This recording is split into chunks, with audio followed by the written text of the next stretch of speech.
Today, you're going to make a small decision. What to eat, what to say first, what to click on the second you wake up and check your phone. And right before you do it, you're going to hesitate, just for a second.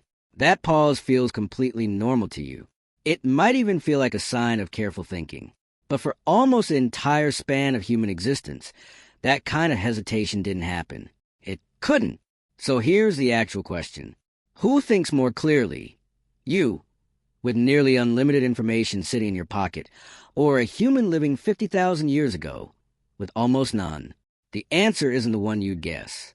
And once you see how we got here, it changes the way you understand your own mind every single day. To get there, we have to go back. Not centuries, 50,000 years, into the late Pleistocene, long before writing existed, long before cities, long before there was any way to store knowledge outside a human skull. Let's start at the beginning. At Oldoway Gorge, in what's now northern Tanzania, archaeologists uncovered stone tools dating back 1.8 million years. 1,800 millennia, give or take. These tools are strangely consistent, generation after generation, made roughly the same way, used for roughly the same purpose. But there was nothing written down, no diagrams, no instructions passed along on paper or stone. Knowledge didn't live in a library because there were no libraries. It lived entirely inside people, in their hands, their memory, their sense of the moment. When it came to hunting or knowing which direction to move when the season shifted, every decision had to be made from whatever you remembered and whatever you could see in front of you right then. There was no second pass, no pulling up more data. No, let me check on that and get back to you. Thinking, in that world, wasn't built around accuracy. It was built around speed. That's the first shift worth sitting with. Intelligence wasn't measured by how correct a decision turned out to be. It was measured by whether you survived making it. Now, fast forward not in time, but in evidence, because we don't have to guess what this looked like. We can watch it today.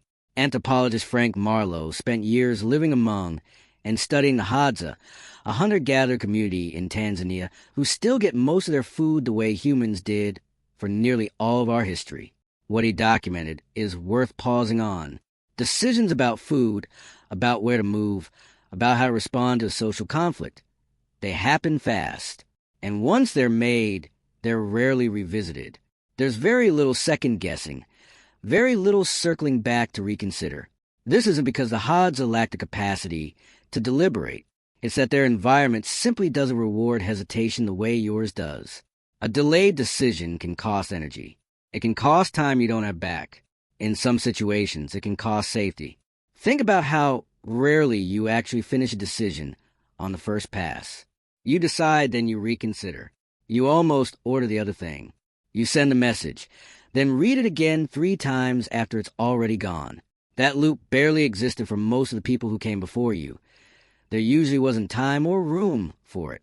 This is why your brain still expects decisions to resolve quickly.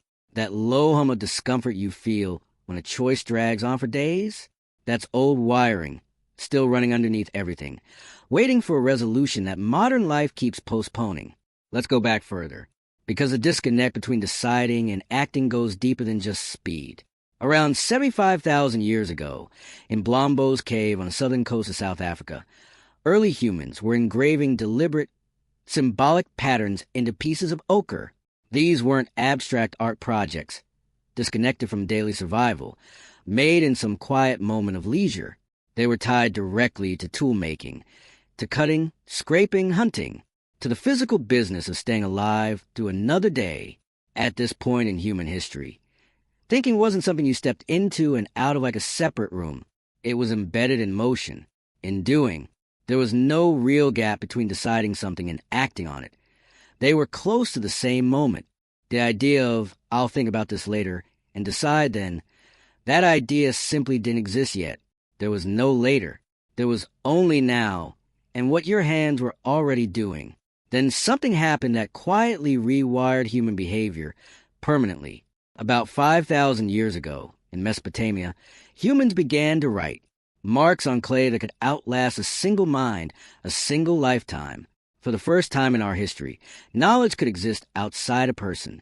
It could be stored, set aside, returned to days, months, even years later, argued with after the fact. Think about what that actually meant for a single person. In practice, a decision no longer had to be final the moment it was made. You could write something down, walk away from it, and come back, change your mind without losing anything. That option simply hadn't existed before. Not because no one wanted it, but because there was nowhere for an unfinished thought to live in the meantime. And that changed thinking itself at a structural level. You no longer had to act purely on what you currently knew. In that moment, you could wait. You could check something. You could go looking for more before committing to anything. Out of that single shift came something genuinely new in human experience. Hesitation, used on purpose as a strategy. This is why you reach for your phone before making even a small decision. Some part of your brain still assumes more information exists somewhere out there, and that it's worth the delay it takes to go find it, even when, deep down, you already know what you're going to do anyway. But storing information was only the beginning. The real complication came from how much of it there turned out to be. In 2004, psychologist Barry Schwartz gave this problem a name, the paradox of choice. His central finding runs almost opposite to common sense. More options don't make a decision easier. Past a certain point, they make it dramatically harder. In one widely cited study, shoppers offered a display of 24 different jam flavors were far less likely to actually buy a jar than shoppers offered a smaller display of just 6. Ancient humans, most days, never faced more than a handful of real choices at any given moment. What to eat, where to walk, who to trust. You face hundreds of comparable decisions before you've even finished breakfast. And that's before you've opened a single app. Notice how long it can take just to pick something to watch in the evening. Not because none of the options are good, but because there are too many of them sitting there at once, each one quietly competing for the same 5 minutes of attention. More access, more intelligence, more options on the table. None of it simplifies thinking. Past a certain threshold, it does close to the opposite. And here's the part that's easy to miss entirely, because it doesn't feel intuitive at first. Neuroscientific research places the basic structure of the modern human brain at roughly 200,000 years old, dating back to the earliest populations of Homo sapiens. In evolutionary terms, that's barely any time at all. The prefrontal cortex, the region most responsible for weighing decisions, comparing options, and planning ahead, never evolved to manage infinite choice. It was built for immediate environments, clear limits, a small handful of variables, visible right in front of you. That exact same prefrontal cortex is now processing an environment with no natural limits whatsoever. Unlimited information, unlimited comparisons, unlimited tabs left open in the back of your mind. You are running a program that was written for a world that no longer exists. Same hardware, a completely different volume of input than it was ever built to handle. Now here's where it gets specific, and this is the part most people never hear explained clearly. Psychologist Daniel Kahneman, whose work on this earned him a Nobel Prize in 2002, described 2 systems your brain relies on for everyday thinking. System 1, fast, automatic, almost effortless. System 2, slow, deliberate, and genuinely expensive to run, in terms of energy and focus. For nearly all of human history, System 2 got used in short bursts, a difficult moment, a brief stretch of careful thought, and then back to automatic. That was the design. But modern environments do something your biology never accounted for. They force System 2 to stay switched on far longer than it was ever designed to run continuously. Through emails, decisions about what to watch, what to buy, what to say in a message you've now rewritten 4 times. Picture a single evening. A work email you keep half answering in your head. A purchase you're still comparing against 3 other options. A reply you haven't sent because you're still deciding on the tone. None of those are large decisions on their own. But System 2 doesn't fully shut off between them. It just keeps idling, waiting to be called back in. And here's the detail that tends to get missed. Every extra minute System 2 stays active without reaching a resolution doesn't just tire you out in some vague sense. It actively pulls resources away from System 1, the fast, automatic system you rely on for almost everything else you do in a day.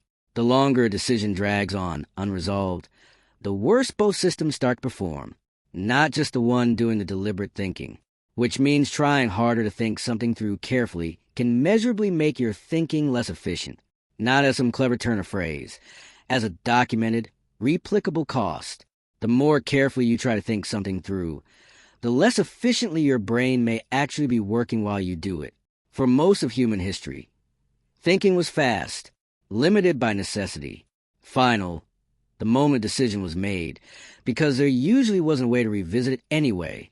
Now it's slow, functionally unlimited, rarely finished, even hours after you thought you decided, and the brain making your next decision, the one you'll make in the next few minutes, probably without even noticing you're making it, is the very same brain that, for most of its existence, never had the luxury of choosing twice. If this is the kind of thing your mind keeps circling back to, there's more of it here. The channel digs into exactly this, the hidden wiring behind things you do without ever questioning why. Subscribe if you want the next one when it's out. And if there's a decision you're still turning over right now, drop it in the comments. Sometimes just naming it is enough to finally close the loop